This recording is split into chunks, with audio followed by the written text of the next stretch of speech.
Bismillahirrahmanirrahim. Alhamdulillahirabbil alamin. Wassalatu wassalamu ala sayyidina Muhammadin wa ala alihi wa sahbihi ajma'in. Amma ba'd. Baik. Pada hari ini kita telah kembali bertemu pada kegiatan pembelajaran kita. Apa kabar semuanya siswa-siswi? Pak doakan semuanya agar diberikan kesehatan oleh Allah Subhanahu wa taala. Amin ya rabbal alamin. Baik.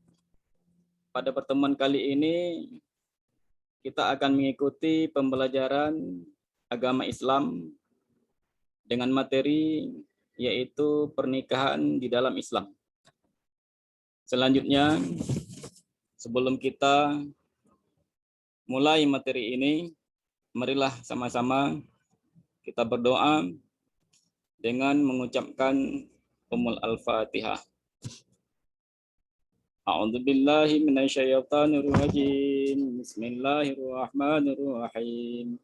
Alhamdulillahi rabbil alamin. Arrahmanir rahim. Maliki yaumiddin. Iyyaka na'budu wa iyyaka nasta'in. Ihdinas siratal mustaqim. Siratal ladzina an'amta 'alaihim ghairil maghdubi 'alaihim waladdallin. Baik siswa-siswi kalian, materi pokok kita yaitu pernikahan di dalam Islam. Kemudian materi kita pada hari ini yaitu menganalisis makna dan ketentuan pernikahan di dalam Islam. Materi ini untuk kelas 2. Adapun KD kita yaitu 3.6 tentang menganalisis dan mengevaluasi ketentuan pernikahan di dalam Islam.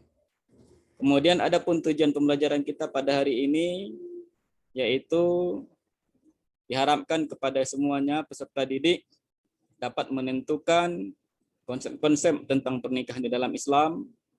Kemudian yang kedua, agar semuanya siswa dapat menganalisis ketentuan pernikahan di dalam Islam. Kemudian yang ketiga, agar siswa dapat mendemonstrasikan peragaan tata cara ijab dan kabul pernikahan di dalam Islam. Nah, kemudian peta konsep kita pada hari ini yaitu menganalisis makna dan ketentuan pernikahan di dalam Islam sebagai akad nikah dalam pernikahan sesuai Al-Quran dan Hadis. Nah, baik. Ketentuan pernikahan.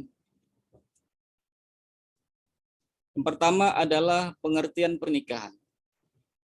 Menurut bahasa, nikah berasal dari bahasa Arab, yaitu an-nikah.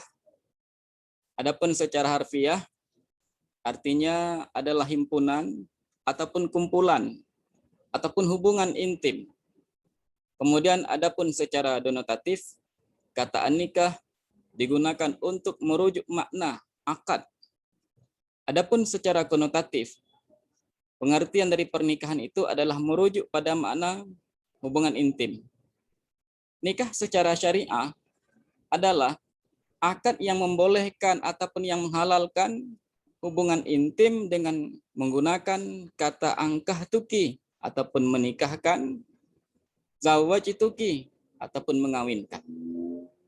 Adapun menurut Undang-Undang Nomor 1 Tahun 1974 Pasal 1 dijelaskan bahwa perkawinan merupakan ikatan lahir dan batin antara seorang wanita dengan seorang pria sebagai suami istri dengan tujuan membentuk keluarga ataupun rumah tangga yang bahagia dan kekal berdasarkan ketuhanan yang Maha Esa.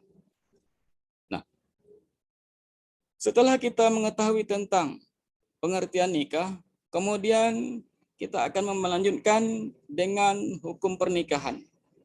Di mana hukum pernikahan tersebut di sini ada beberapa macam, di antaranya adalah mubah. Mubah adalah merupakan hukum asal, artinya seseorang boleh melakukan pernikahan, juga boleh tidak melakukannya. Kemudian yang kedua adalah wajib. Apabila seseorang telah mampu untuk menikah, dan takut terjerumus dalam perbuatan perzinahan. Kemudian hukum yang selanjutnya adalah sunnah.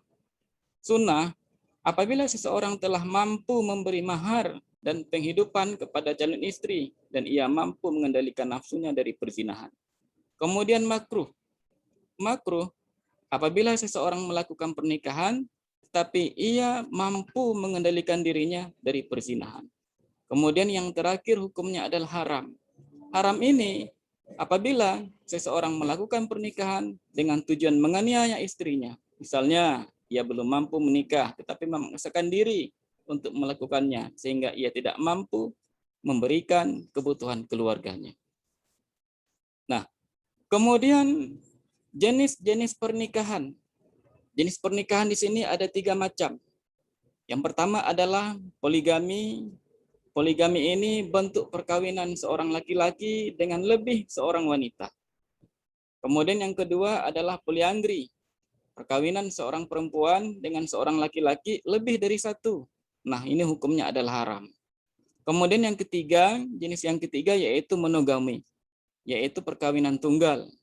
Yaitu seorang laki-laki menikah dengan seorang perempuan saja. Nah, ini disebut dengan monogami.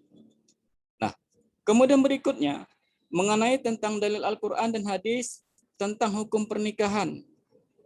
Yang pertama adalah Al-Quran menyebutkan di dalam surah An-Nisa ayat 1 bahwa pernikahan itu adalah sebagai sarana untuk melahirkan banyaknya keturunan.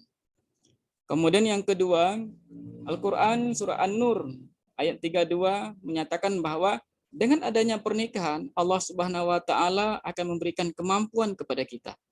Kemudian yang ketiga, Quran surah An-Nahl ayat 72 menyatakan bahwa pernikahan sebagai sarana untuk melahirkan keturunan dan membuka pintu rezeki. Kemudian selanjutnya, Al-Quran surah Ar-Rum ayat 21 menyatakan bahwa pernikahan dapat melahirkan ketentraman dan kasih sayang secara sempurna. Kemudian yang kelima adalah Al-Quran surah Az-Zariyat ayat 49 menyatakan bahwa pernikahan sebagai konsekuensi Allah menciptakan manusia sebagai berpasang-pasangan. Nah, berikutnya adalah prosesi pranikah di dalam Islam. Prosesi pranikah di dalam Islam ini terdapat 2 macam. Yang pertama adalah meminang ataupun khitbah. Di mana khitbah ataupun meminang ini adalah merupakan permintaan dari pihak laki-laki kepada pihak perempuan untuk melangsungkan pernikahannya. Tujuan daripada meminang itu adalah agar peminang dengan yang dipinang saling mengenal sebagai persiapan memasuki kehidupan rumah tangga yang langgeng. Kemudian yang kedua adalah mas kawin ataupun mahar. Mahar ataupun mas kawin ini adalah sebagai pemberian yang wajib diberikan oleh laki-laki sebagai calon suami kepada seorang perempuan yang akan menjadi istrinya. Nah, adapun hukum untuk memberikan mas kawin tersebut berdasarkan Al-Quran surah 4 adalah ini sunnah. Kemudian syarat calon suami. Syarat calon suami itu yang pertama adalah Islam. Kemudian balik, berakal, sehat jasmani dan rohani. Laki-laki, sehat dan berumur minimal 21 tahun.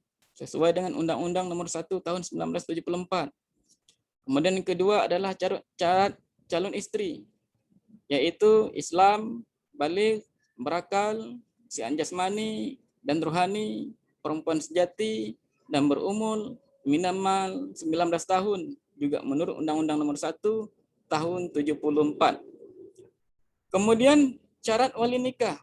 Syarat wali nikah itu adalah Islam, balik, berakal, merdeka, dan adil, tidak dalam keadaan ihram ataupun haji ataupun umrah. Nah, setelah kita mengenal hal-hal tersebut yang tadinya, sekarang kita mengenal tentang jenis-jenis wali nikah. Nah, wali nikah itu diantaranya adalah wali nasab. Wali nasab yaitu berupa bapak kandung, kakek, saudara laki-laki, saudara tiri laki-laki, anak saudara kandung laki-laki, ataupun keponakan, anak saudara tiri laki-laki, keponakan, paman dari pihak bapak, anak laki-laki dari paman ataupun sepupu kita. Kemudian wali hakim. Wali hakim itu adalah sebagai kepala negara yang beragama Islam. Di Indonesia, wewenang presiden sebagai wali hakim dilimpahkan kepada Menteri Agama, dan Menteri Agama melimpahkan kepada pembantunya, yaitu Kepala Kantor Urusan Agama di setiap kecamatan kota. Nah, baik, pada kesempatan ini, inilah materi kita yang dapat kita sajikan. Insya Allah, mudah-mudahan ke depan ada manfaatnya, dan untuk pertemuan ke depan kita lanjutkan. Saya akhiri demikian. Assalamualaikum warahmatullahi wabarakatuh.